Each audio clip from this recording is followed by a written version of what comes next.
I'd like to welcome you to the October 18th, 2023 City Council meeting. Roll call, T. Cragen, Jason Upchurch, Heather Newsom, Caleb Stapp, Naomi Diaz by phone, City Clerk Treasurer Debbie Cragen, Brad Wainwright, Street Supervisor, Daryl Schultz, Airport Manager, Dan Platt, City Engineer, Jake Bartless, Code Enforcement Officer, Building Inspector. So I'd like to ask you to stand for the invocation and remain standing for Pledge of Allegiance. Tonight's invocation is by Jeremy Walsh, Vine Community Church. Father, thank you for the men and women that you have placed in this position to steward Deer Park. And I pray that you give them wisdom tonight and be effective, and that they will be a blessing to this community. And I pray that our community would be enriched. In Jesus' name, amen. Amen. I pledge Allegiance to the flag of the United States of America and to the republic for which it stands, one nation under God, indivisible, with liberty and justice for all. Thank you, Pastor.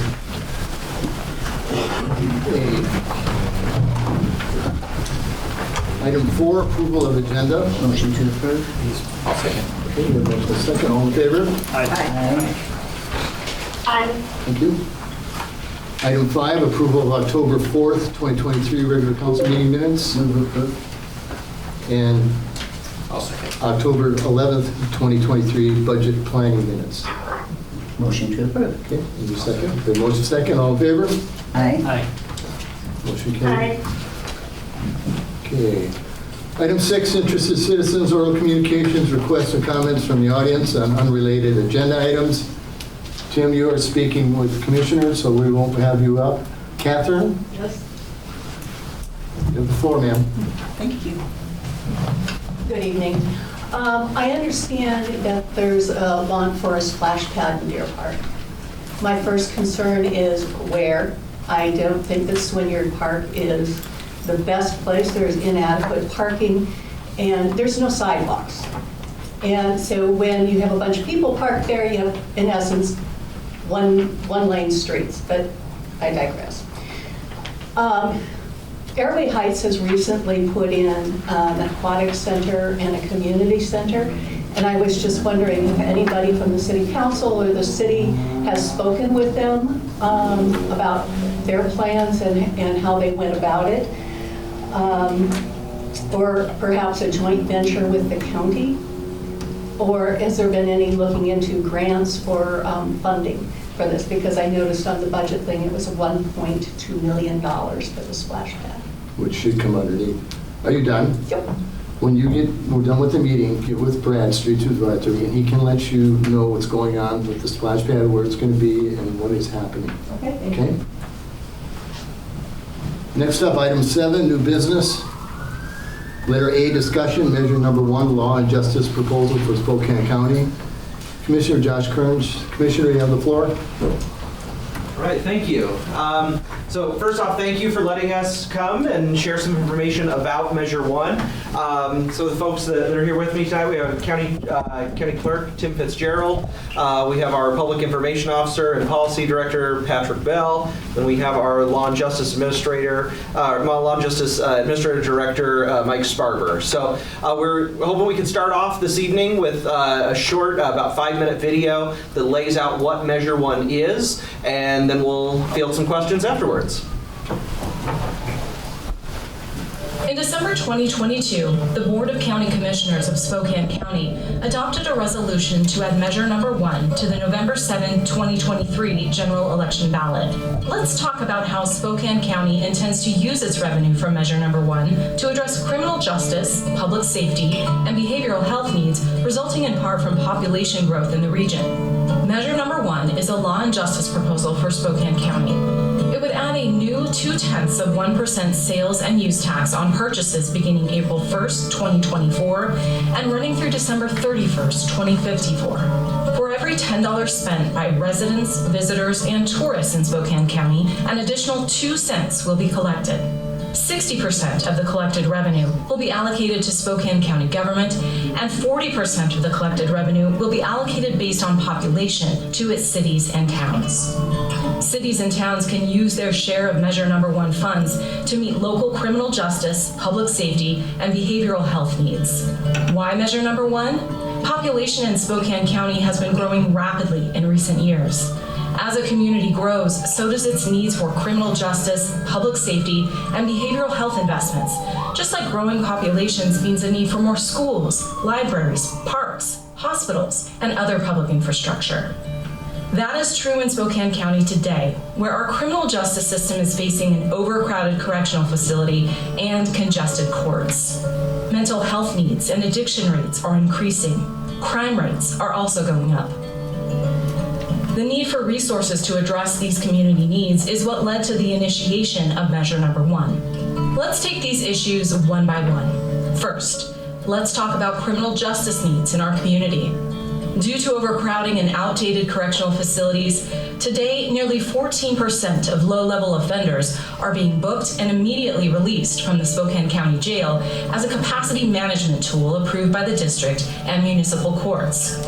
Law enforcement officers oftentimes wait in long booking queues. So how would Spokane County spend its Measure Number 1 revenues on improvements? To begin with, Spokane County can allocate Measure Number 1 revenues to improve criminal justice facilities and programs at all phases, from inmate booking and detention to release and community reentry. To reduce overcrowding and allow expanded programming, approximately $300 million would be used for constructing new facilities. Spokane County would consolidate inmates from different facilities in a new housing facility and a new community correction center on a central campus. That campus would be known as the Law and Justice Center of Spokane County. Measure Number 1, though, is about more than just new criminal justice facilities. It's about inmate programs like breaking barriers and helping justice-involved individuals successfully re-enter the community. Expanded programming in new classroom spaces for individuals in custody would include drug and alcohol treatment, job and communication skills, anger management, and GED classes.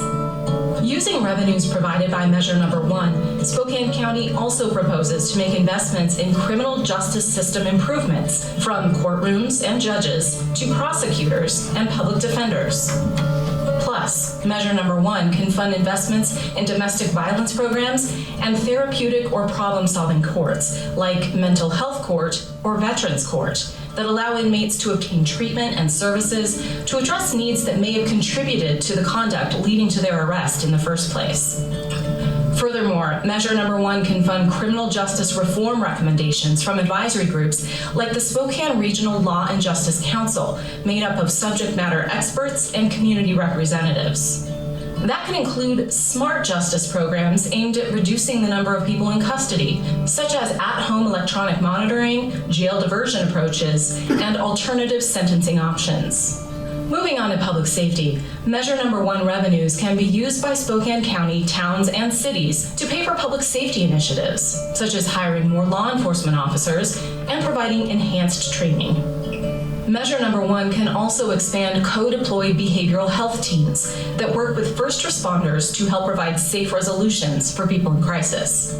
These teams help ensure better outcomes for those in crisis, diverting them from being arrested and instead directing them to therapy or services. On behavioral health, Measure Number 1 can fund programs like expanding and enhancing Spokane County's Crisis Stabilization Center, a facility that provides short-term care and intervention for people who are experiencing a behavioral health crisis in lieu of incarceration. This center helps people in crisis. Still have questions? Spokane County officials are attending community meetings leading up to the November 7th, 2023 general election on Measure Number 1 to educate the public about Measure Number 1. For more information, please also visit our website.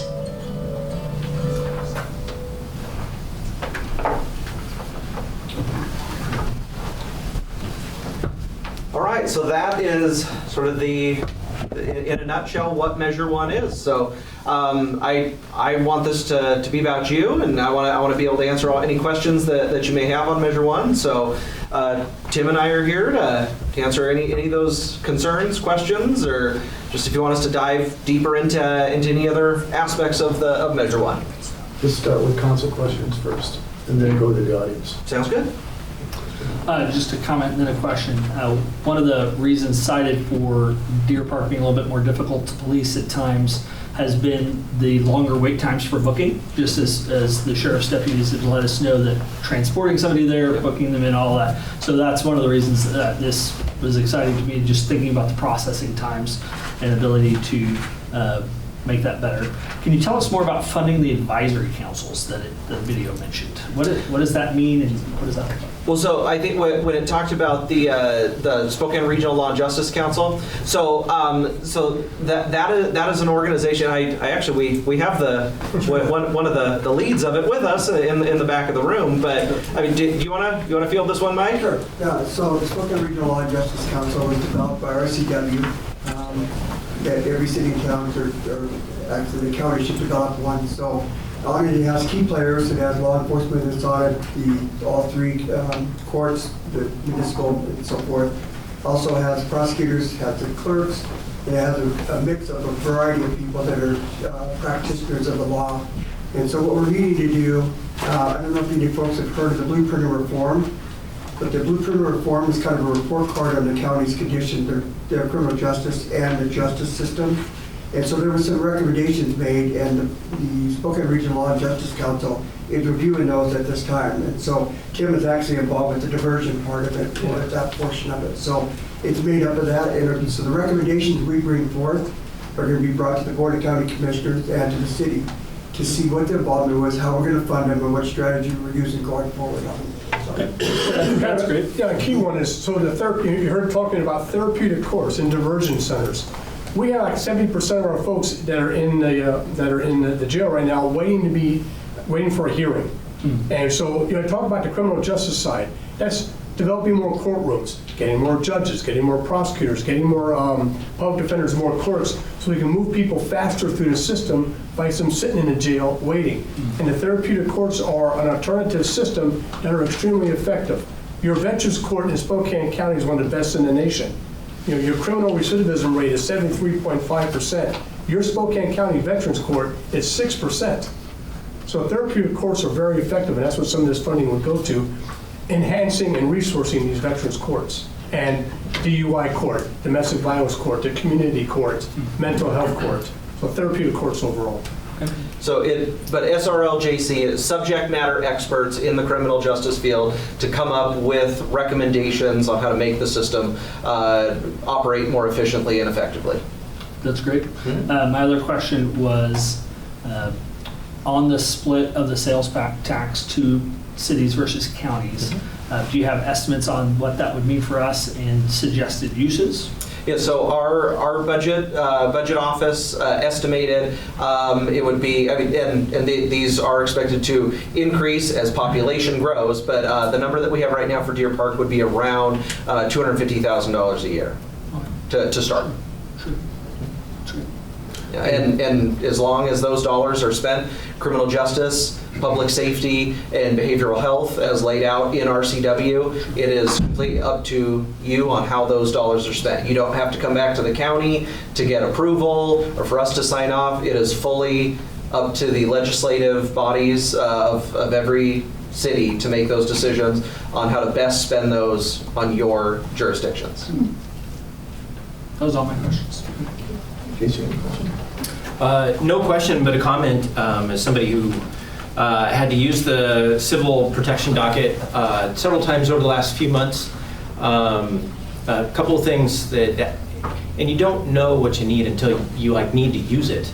And so our case was bumped 3 times because there just were not enough hearings. There were not enough commissioners to hear our cases. And so we saw that in real time. I think one morning there were 53 cases before the commissioner, and I think there's, Tim, 16 hearing slots? Yeah, we get about 30 minutes per case. We do 44 protection orders a day. Yeah. And 40 of those orders, the person will violate the order per month. Yeah. So we saw firsthand the need for expanded services. And so we have a DV docket, domestic violence docket, that's a civil type case. That docket's going, but then the ex parte court, which is a kind of free-for-all court where you come in, you can do several different type of hearings. That court is doing the majority of domestic violence hearings, civil violence hearings. And so you can see at some point, there needs to be more courtrooms and more commissioners to hear these cases so we can move people through faster and protect them. Because protection is a key reason for the survivors going through a domestic violence situation. Neola, do you have questions for the commissioners? No, I don't. Thank you. Then we can just open it up to the audience. Anybody with questions? Yes, sir. First of all, I want to thank both of you gentlemen for what you do for the county of Spokane. I'm aware of what you do, and I appreciate it. I don't have a question, but I'd like to make a comment why I support Measure 1, if that's okay with you. Fine with me? Yeah. For the last 13 years, most of you know that I've worked on the sheriff's front desk working with sex offenders and also patrolling Deer Park. One of the things that has been alarming as the years have gone on, people that are coming to register for the first time as a sex offender are saying that they got a bus ticket from Seattle and Portland to come to Spokane just because they know somebody and that we have great benefits available for them in the city of Spokane. But along with that, there's other homeless people that are contributing to this.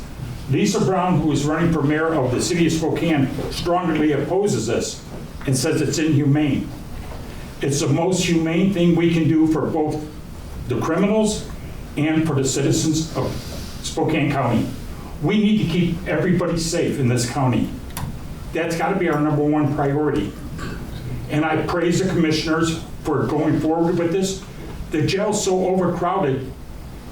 Mike, tell me if I'm wrong, but right now you can't house misdemeanors that should be getting put behind bars because there's just no room. Yeah, currently we're releasing 14% of the population that comes into the jail. As it was stated with the permission of the district court and municipal court, that often are out of the jail and on their way back downtown before the law enforcement officers done with the paperwork. Exactly. So, yes, it's a population control measure. Yeah, this is really needed, folks. So please encourage everybody you know to support this measure. It's in our best interest as a community and as a county. Thank you. I'm sorry if I overstepped, gentlemen. Not at all. Not at all. One of the things that I do want to highlight is it is more than just a jail. Or an expanded jail. That is a very important piece to it, though.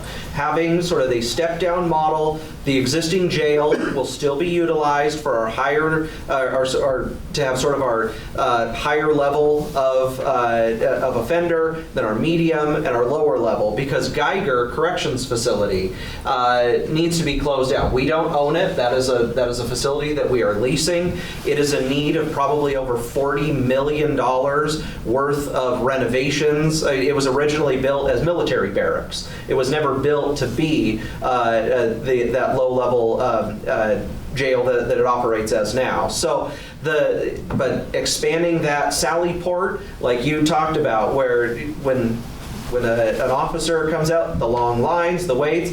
I'm sure our deputy in the back of the room has gone to the jail when they're on red light status, which means every cell is full and they cannot accept anybody else into the jail. When that happens, they wait.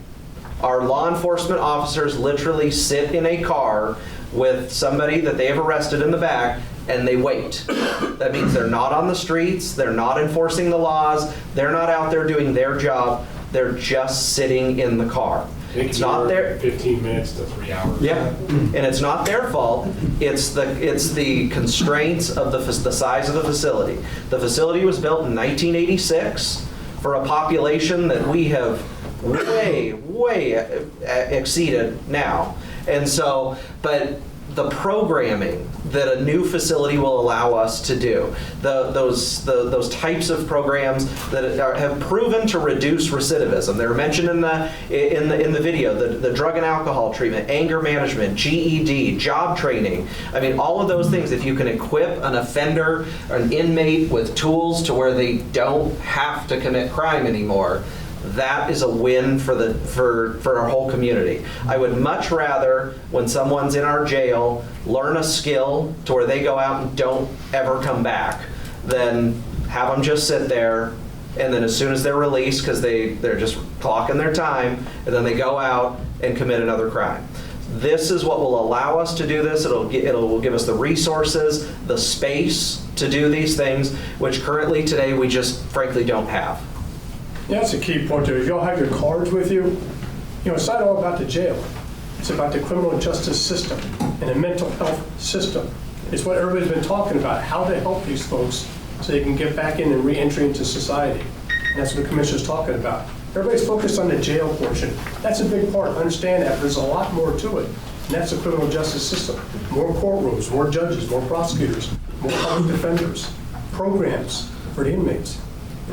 That's a big chunk of this. Yeah, and crime is increasing. Our courts are overloaded. They're overburdened. Maybe Mike has a more updated number, but as of about 2 months ago, in our jail, we had 60 people in the jail on a murder charge. 60 people. Because when you're in for a murder charge, those are not cases that are finished quickly. Sometimes those can take years to get through the court system. But as of about 2 months ago, 60 people were in the Spokane County Jail on a murder charge. So this will help expedite our system, more courtrooms, more judges, more services, to really just get these things to a fast resolution. And really it all comes down to, it's public safety is what this is all rooted in. So you're saying, excuse me, so you're saying that this is going to also fund the judges? It's going to fund the people who work in the judicial system? Yes. Yeah. The expanded jail will probably house 1 to 2 new courtrooms. Yeah, I as well. understand that. Yeah. But the money that you're asking at what? 2/10 of whatever. Yep. Math isn't my thing, but I can do this part. It seems to me that there'll be another issue that comes up to fund that portion of the judicial system. That's the concern I have. I guess Well, I'm not. all right. I'm not understanding. You're going to have this jail system, Uh-huh. and I'm familiar with the jail system. It's going to be easier, it's going to be a bigger facility and all of that. My concern is the judges, the attorneys, and all that whole section being funded from this. Yeah, so all of those fall under the RCW definition, under criminal justice and public safety. So about half the revenue that is collected will be spent on the capital construction of the expanding the jail. The other half will go to fund the programs and the other, where our other bottlenecks in the system are. And each of the cities in the county? They will have their 40% that they can spend how they would like. So All the things I have addressed Now, tonight who is are what going- we would spend based on our 60% Who's going to collected. pay for the education of the inmates? That would be out of the county's portion. What we would do is we would put those out for RFPs and a request for proposal, and we would have third-party groups come in and run those GED classes. It won't be county employees. They will be organizations in the community would essentially bid to be our contractor, and they would come in and deliver those services in our facility. And the pay for that is also out of this measure? Correct. Whoa, okay. This is a holistic measure. It encompasses everything in the program, as best as we can see the projected population growth and the growth of the rate of crime that's growing.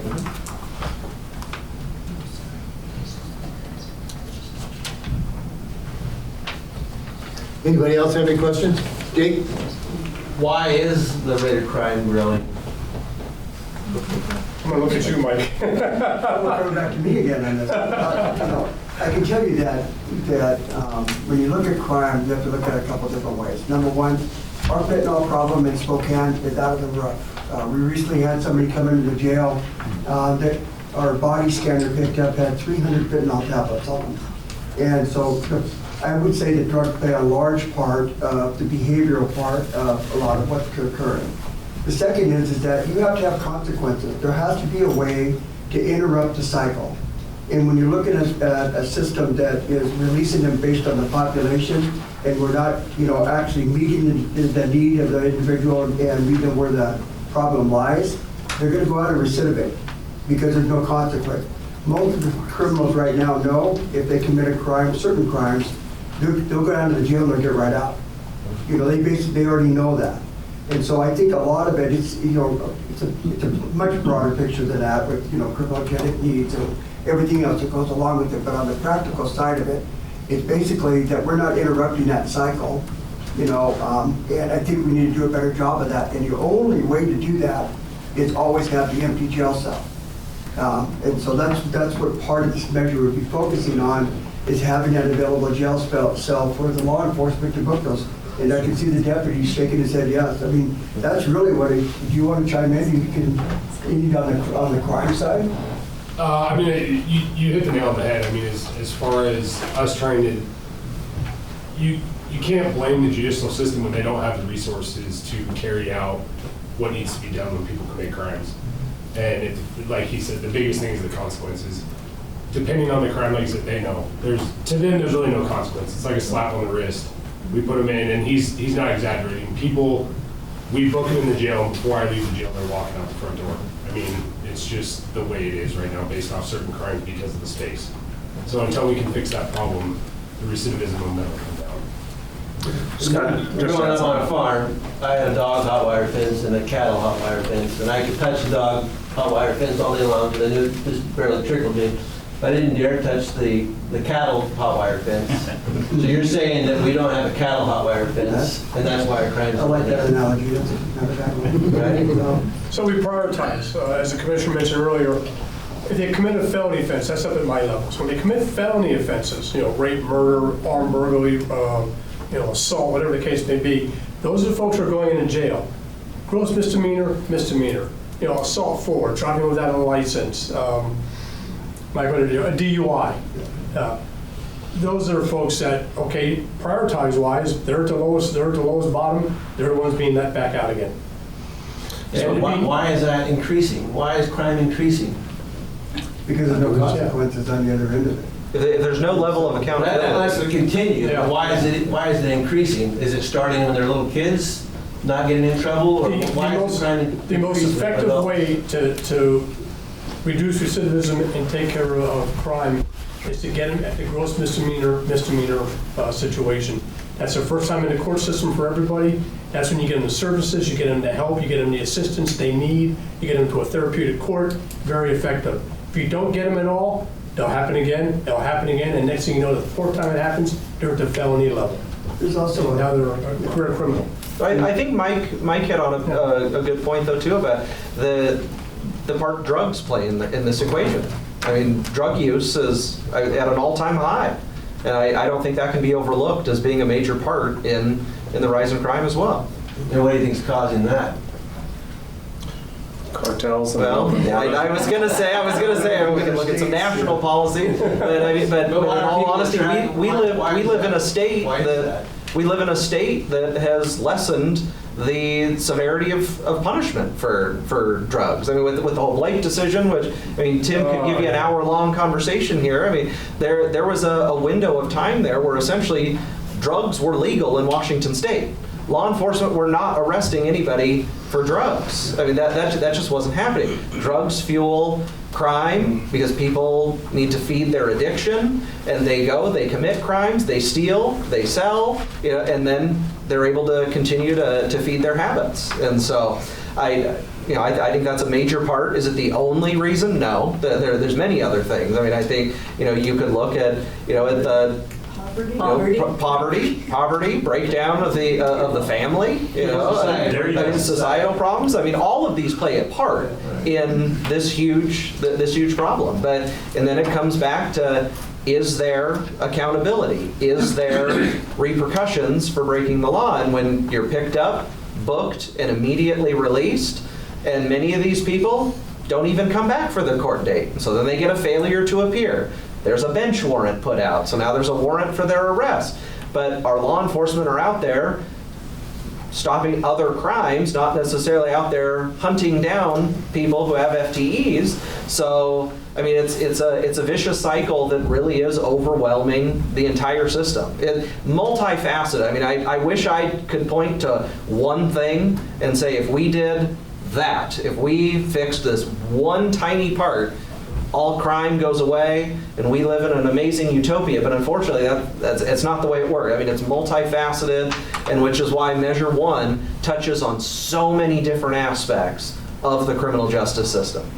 Just add something. So we get this question just about everywhere we go. I've been with the other commissioners in their districts, going to all the other cities and towns, Medical Lake, Airway Heights, Liberty Lake, for instance. And we were in the jail this morning trying to explain this to a reporter. Something you should know. I know this community last year was rocked by a murder. Does everyone remember that? Yes, sir. I think the individual, the accused, is a 14-time convicted felon.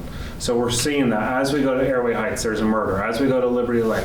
So when you started in the jail, how many, back in the 80s, how many murderers were We there? had like one murderer in the jail or two murderers. And so tonight you heard there's 60. So more and more communities are seeing violent crime, more serious crime, more dangerous level of offender. It's not just that crime overall is up, it's that violent crimes are up. Something we discovered recently through some research is that because the courts are congested and for other factors, some of these changes that have happened in Olympia, the Superior Court judges in the last 2.5 years have released 3,762 felony charged individuals. Those are serious crimes. Felonies by definition are serious. 665 of those were considered violent felons. And the sheriff pointed out to a reporter this morning that about 100 of those, severe bodily harm was inflicted.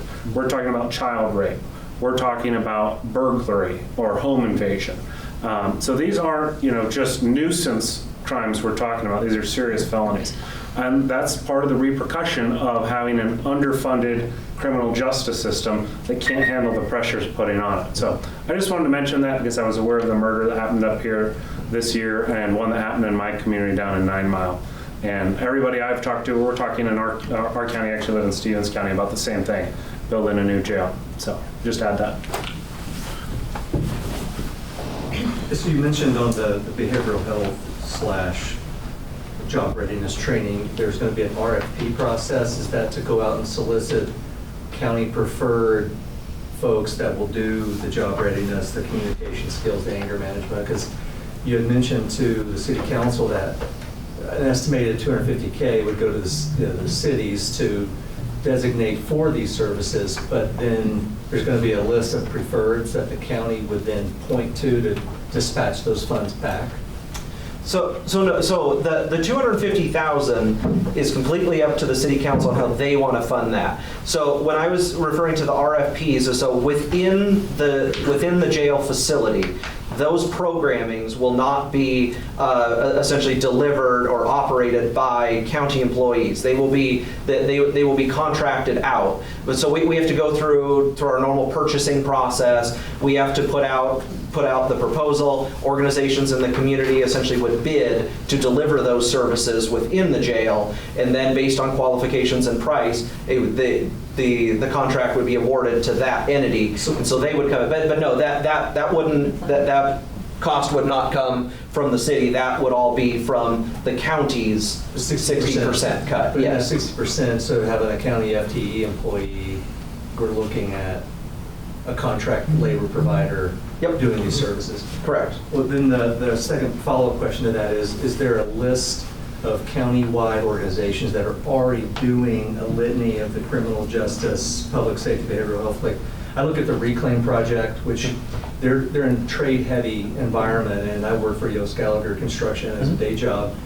But even when we have had capacity issues, we'll go and have the right job and be able to pull Reclaim Project in, which tends to be a misdemeanor group to / medium level folks that are trying to get on the right track. And so when I look at the county, as the population's over 500,000 now, I mean, we've got a lot of resources aside from Measure number 1 what's being done to incorporate the synergy and the energy that's happening parallel to this, because you're touching on so many aspects. We have organizations that could be a part of that without taxing the 60% that goes to the county dollars, and it makes it go further. Yeah, so one of the efforts that we have right now is, so we have a great partnership with Pioneer Human Services, and they deliver the services within our regional stabilization center. So it's on our county campus. It's on the northwest corner of our campus, and what that is that's a 16-bed mental health crisis stabilization facility. So if a law enforcement officer comes in contact with someone who is having a mental health crisis, and that is the root of that law enforcement interaction, they can take them to that facility as opposed to the jail. The reason it's 16 beds is due to federal regulation. We're capped at 16 beds on that facility, or the feds won't reimburse for Medicaid. So due to federal law, we're capped at 16. We have some sobering beds. We also have some holdover beds for individuals that need to stay there a little bit longer, get sort of evened out before they are released back. So that's one of the partnerships we have. We actually have a very good partnership with the Associated General Contractors, AGC, out at the Kurt Geiger facility. They operate a 6-week course with our inmates to give them job training skills in the trades. They teach them sort of that basic level on a variety of different areas as far as framing, roofing, siding, painting, installing doors and windows and things like that, to give them those skills, so hopefully they don't recidivate and come back. And that program alone has, I think, of the 100 or so people that have gone through that, one has actually come back to jail. That was the statistic earlier this year. Like, one person that had done the AGC program had actually returned to jail. So extremely successful. So we do have many of those partnerships out there. But when again, we're only able to offer so many programs because we're so limited on space. We don't have a classroom type setting at the downtown jail. Thank you. Yeah, of course. Anybody else? Thank you, too. Absolutely. Thank you. Thank you. Thank you for the opportunity.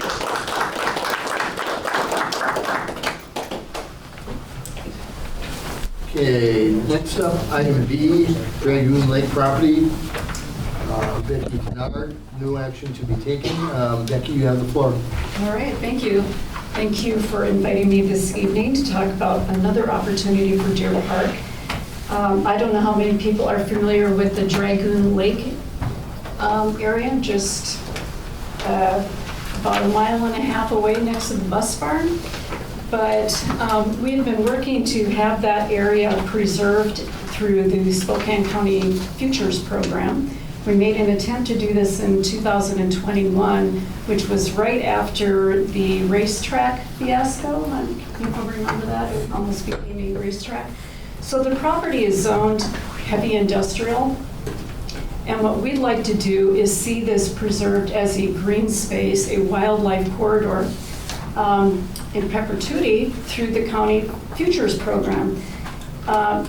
We didn't do well with it the first time around, and so we now came back with John Crow is the owner of this piece, and he has made a proposal to the futures program to donate a portion of the property, a percentage of the value. So it allows us to renominate the parcel to the futures program under the unforeseen opportunity option. And we actually just turned this nomination in on Monday, and we left it open in terms of what the city's actions may or may not be. But what we were told by the futures folks was that the city of Deer Park needs to have a stake in what happens here. So what I'm presenting to the council is, if John is willing, and he is, to donate 25% of the value of the property, We would like the city to be able to commit another 25%, and then the county could pick up the rest of that price tag. So I'm jumping around a little bit, but the advantage to the county, or excuse me, the advantage to the city of Spokane is, or city of Deer Park is quite profound. We're talking 101 acres. If the county futures chose us, we would have money for maintenance that would be provided to the city, and the city would take jurisdiction of that. And so for very low cost of property, you would have something that would remain in the public domain forever. You know, I think it'd be helpful if I just pass this out. hand those out, folks. Could you just pass that down for me, please?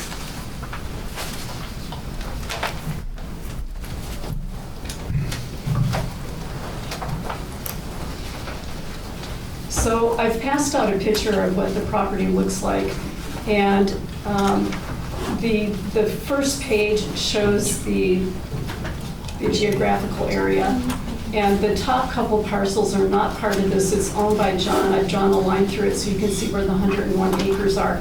But it includes Dragoon Creek, and it includes Dragoon Lake, which was dammed in 1913 for, originally for Arcadia Orchards. And then it became part of the mill pond, which was used another 70 years for the lumber industry here.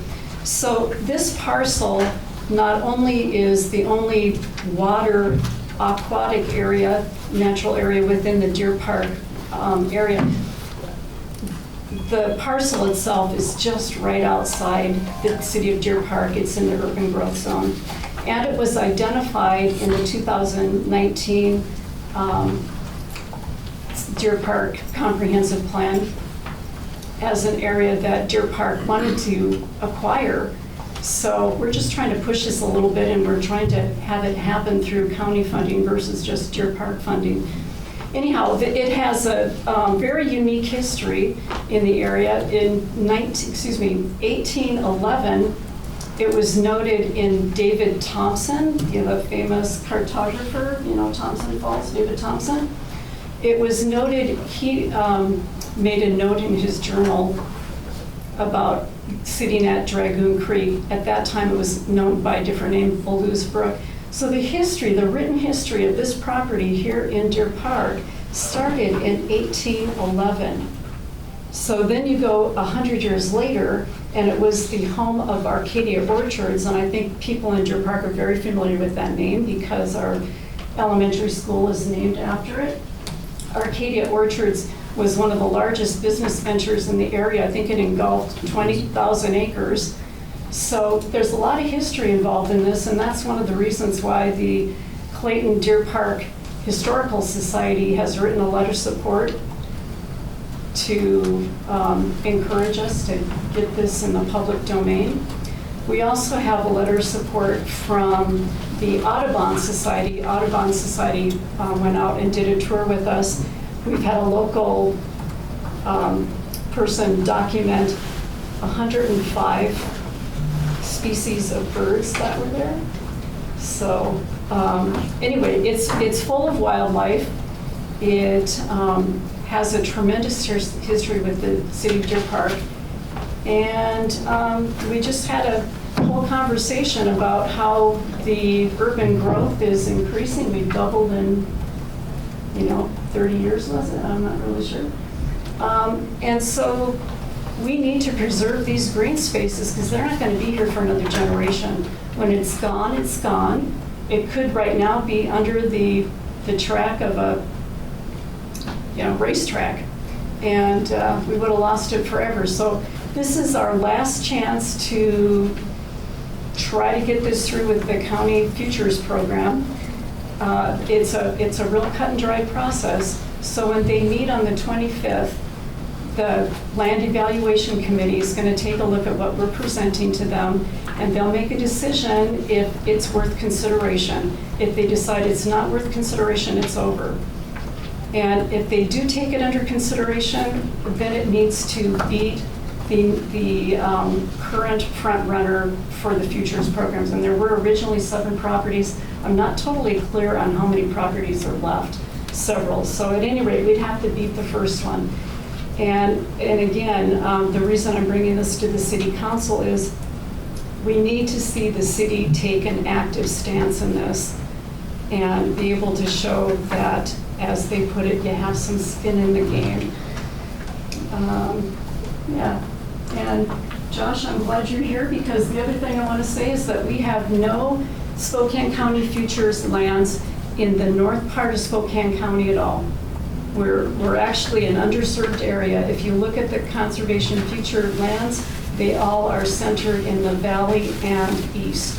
So there's nothing representative or representing our interests up here in the north part of Spokane County. So we're a little overdue. Anyhow, I would like to take questions, and I'm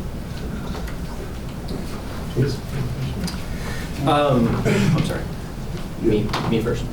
Yeah, thank you for coming. I know we've spoken several times. Thank you for putting all this together.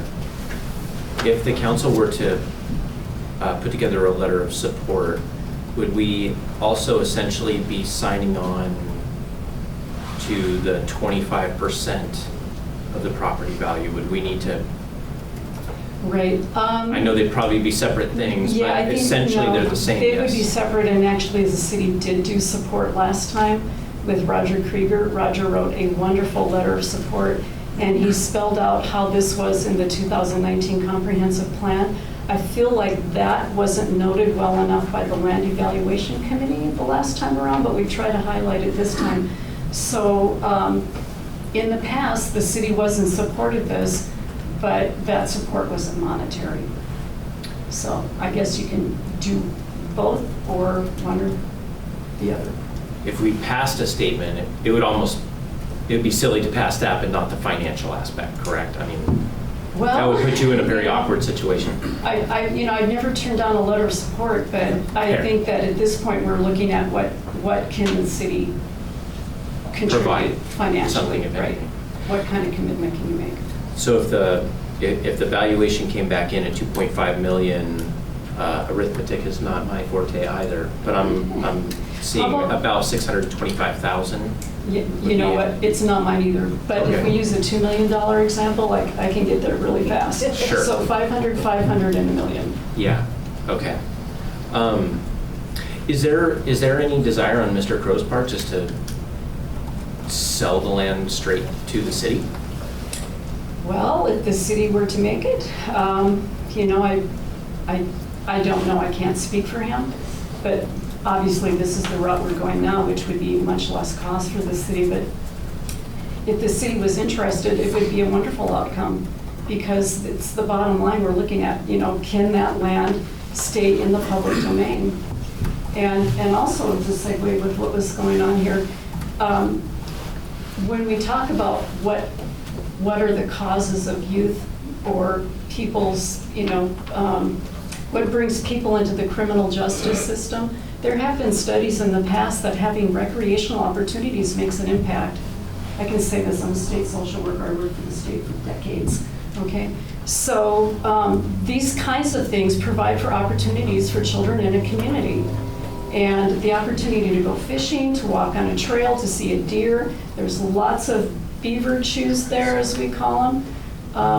And to be able to do it within walking distance of the majority of the Spokane city. It's so accessible. We do have a wonderful cross-country trail, I know, over by Mississauga Road or whatever it is. But that's not easy for kids to get to without a parent driving a car.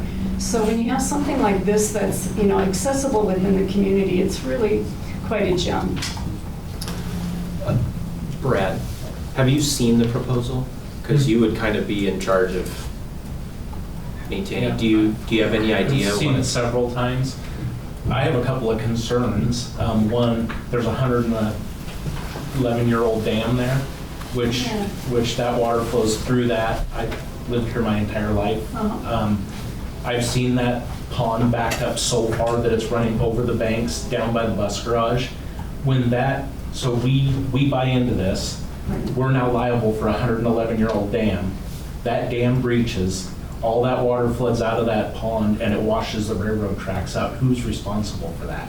Well, I think the first thing you need to do is have an engineer take a look at it. It was looked But at, it was looked at. It was looked at before, and my understanding it was pretty solid. Now, if you've seen it, you know that it looks like one big hunk of concrete. It doesn't look like anything that's very sophisticated. So I'm not an engineer, but yeah, I would think that that would be one of the things. And we mentioned, if you look at what our proposal is, we did include, concerns because the county wants to know those kinds of things. And then, so with this proposal then, it would turn all of that 100 acres over to me to maintain. Spokane County would be more all over us But they would about. provide the funds for you to do that. That's the key. So you might even be able to have another employee. I don't know how that works, frankly, but I know that one of the things that the county was looking for were municipalities that were interested in doing this. And I believe we were the only separate municipality that was interested in having, this project. So it should have bumped us up a little bit, but unfortunately we were kind of at the bottom of the list. But that's a huge benefit to be able to have the county pay for that and then we maintain it through their funding.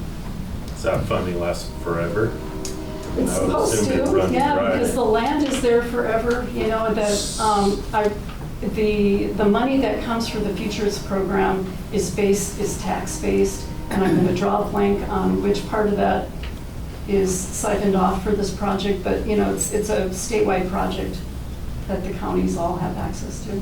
So it's not in the city limits, it's technically in the county. It is. So why wouldn't the county take care of it? They're paying for it. It's in the county, it's not in the city. It's not ours to take care of. We don't take care of anything outside of the city limits. So why would that fall under us to take care of it, not the county? You actually just stumped me. Well, good point. Yeah, I just don't know. It's not ours to take care of. Well, okay, but the city was talking about annexing it at some point, and I know last year we tried to annex it with, for people to be able to build on that property. There was a 266 home development that was proposed, and I know the neighborhood wasn't interested in that because of the sewer hookups, but in this case, there doesn't need to be a sewer hookup. So I'll let the city wrangle on that one. I don't have a good answer for it. Caleb, you have a question? You do.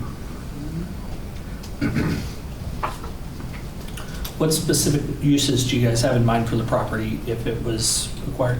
Yeah, so the Futures program is for passive recreation, which means no motor vehicles.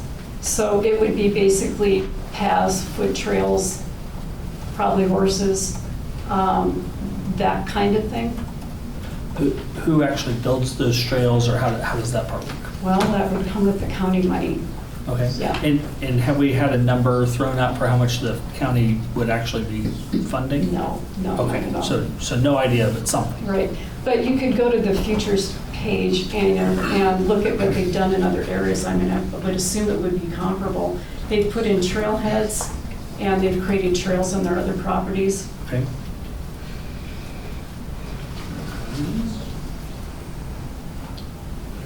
Was there any particular reason in 2019 why we said we wanted to acquire it? Or was it just It's very the next- dynamic. Yeah, it's very dynamic. I'm sorry I didn't bring a copy of it, but I would just suggest going back and it's online and you Oh, can sure, just our comp plan. pull it on your webpage. And it's very clear about the reasons why it would be an asset to Deer Park. And one important reason I totally forgot about is it sits right over our Deer Park drinking water. That is where our aquifer is.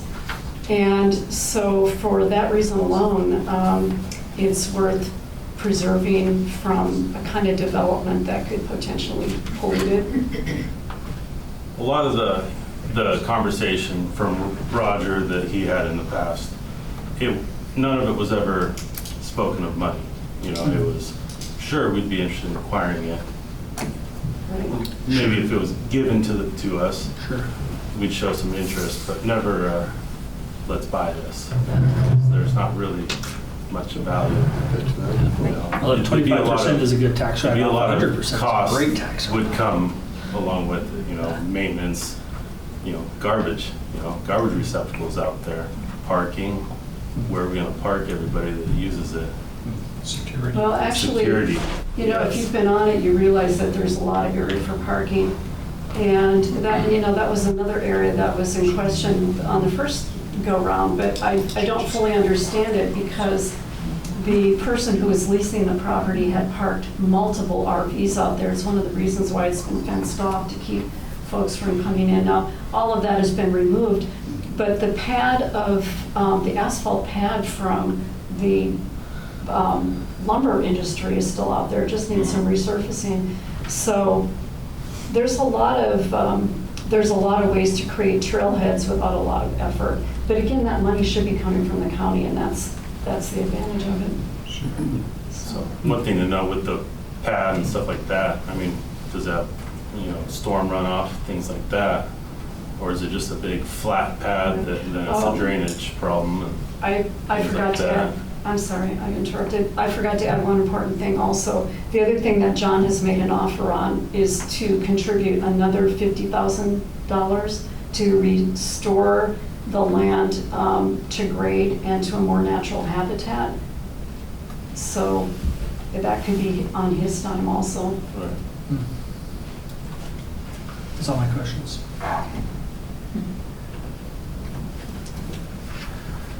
What are you gonna do?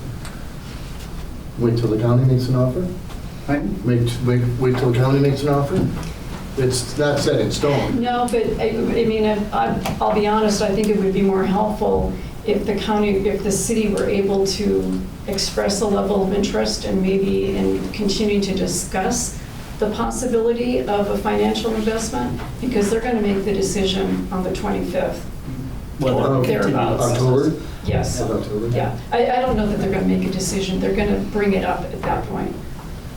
Richie, you had a question? Yeah, two questions. If the city were to acquire this land, would that increase the available water rights to the city? That's a good question. The other question is, the city has property outside of the city limits for wells that's maintained by the city, right? So I don't see how that different necessarily if this property was outside the city limits. We don't have any property outside the city we maintain. Isn't there? We just have the rights to the wells. We have the right, we Okay. own the property, but we don't maintain it, farmers do. Okay. So we lease it to farmers to take care of it. May I speak? Yes, ma'am.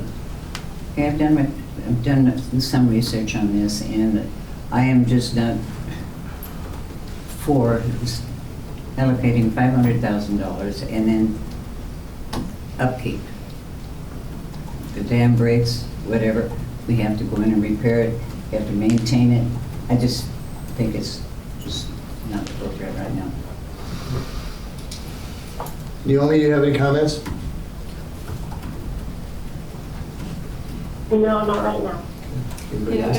I want to volunteer to invite any members of the council to come see it in person, and it might help you understand what this dam is. Because when you hear the word dam, you think, oh my goodness, it's, and it's very low key. We're not the only dam in the area that, people have on farms or in other places that are these old structures. And again, yeah, it would be wise to have a new engineering update, but I think if you see this, it might alleviate some of your concerns. But it would still obligate the city to the liability of anything happening. Yeah, right now, I think John says he pays, gosh, I should know that number. It's a pretty low number for his insurance on that. Now, I know that will change when you have public space, because, then you've got a different kind of liability, but the insurance right now is really pretty minimal.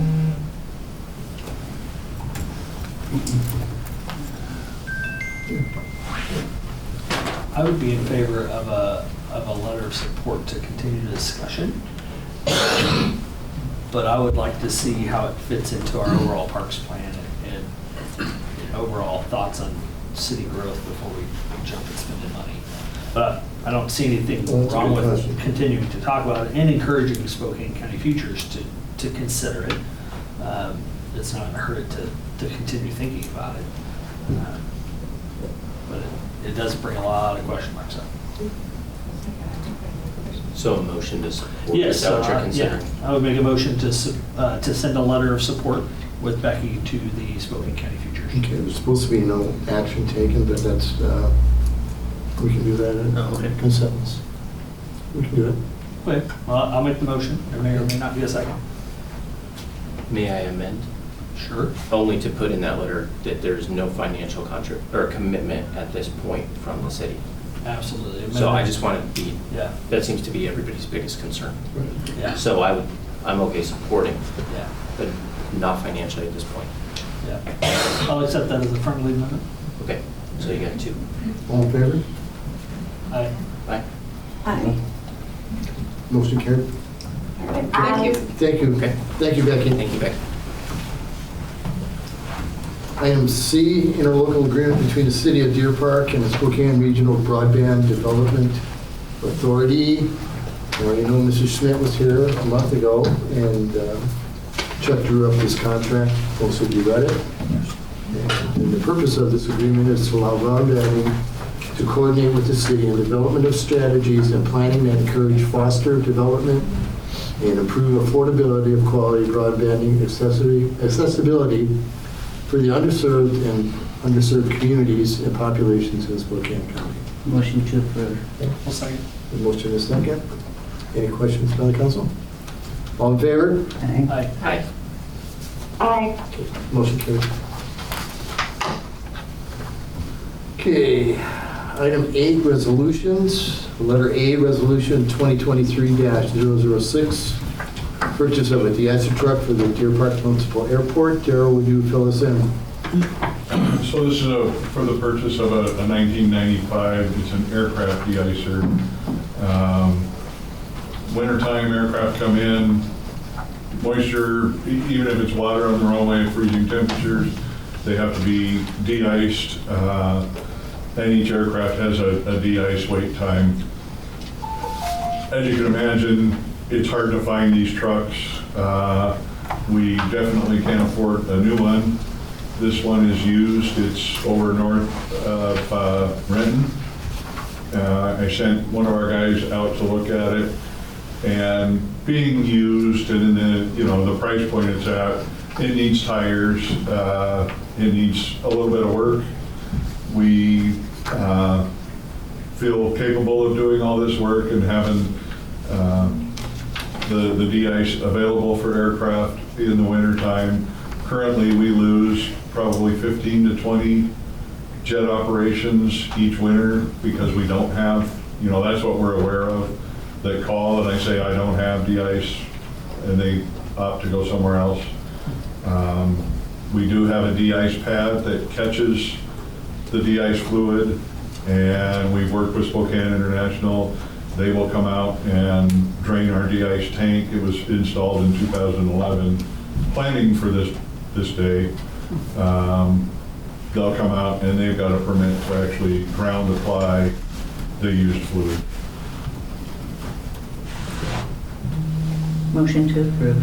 Second. Good motion and second. Any comments or questions by council? $16,000 for a big truck like that's a steal. Okay. That's cool. All in favor? Aye. Aye. Motion carried.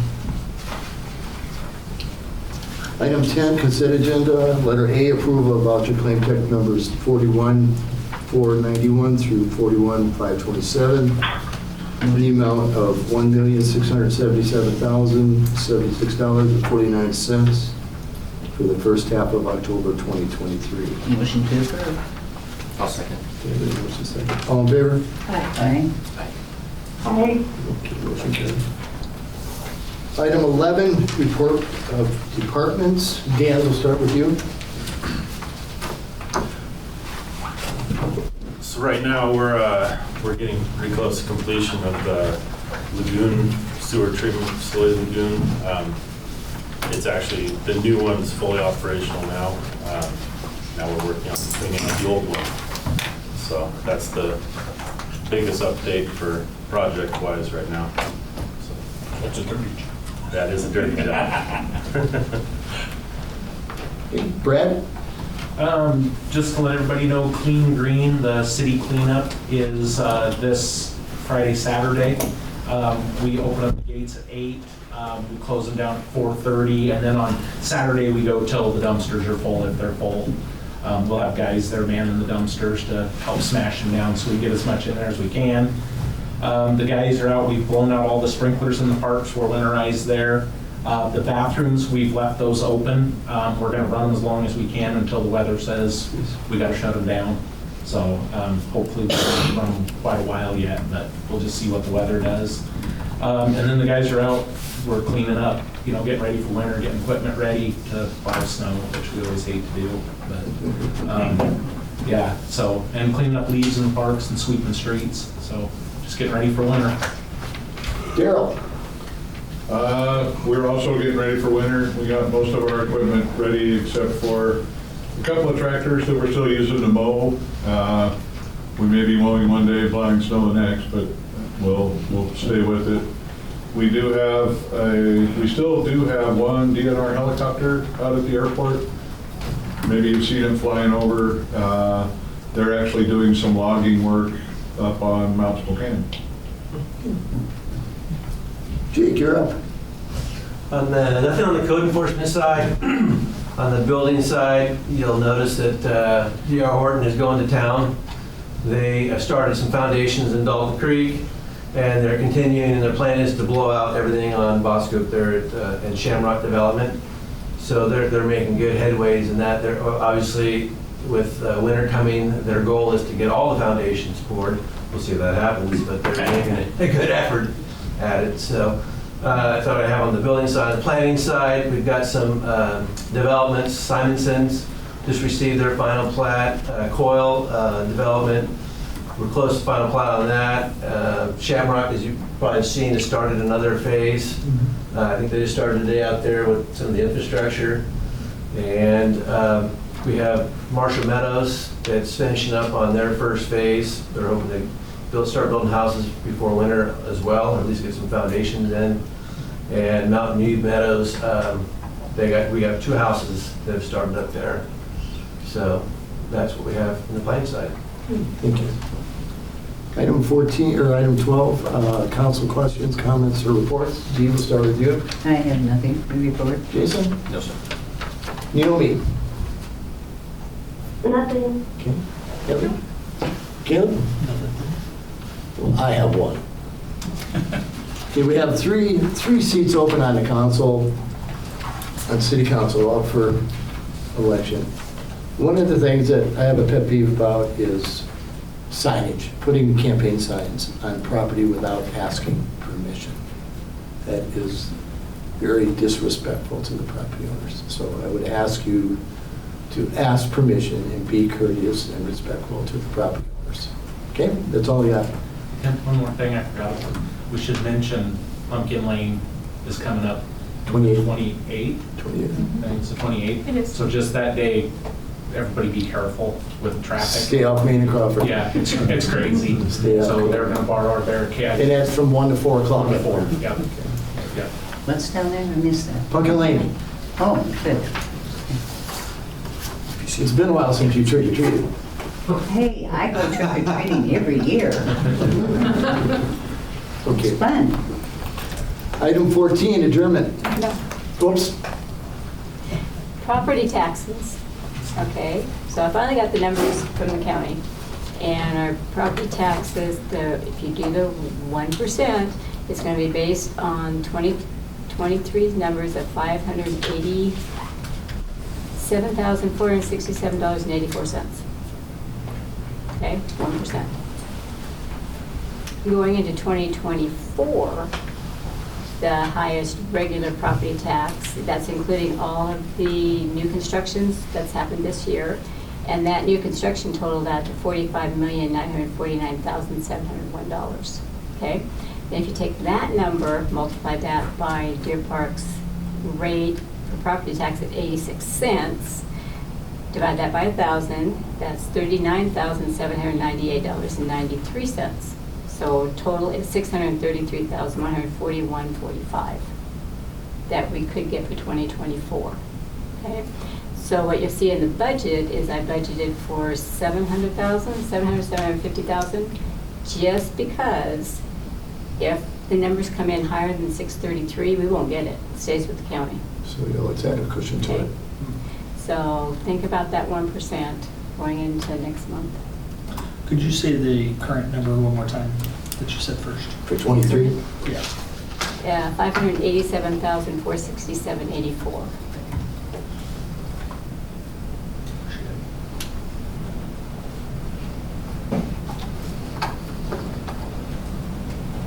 Yeah. Good? Motion to adjourn. Motion to adjourn, we're adjourned. Thank you all. Mine.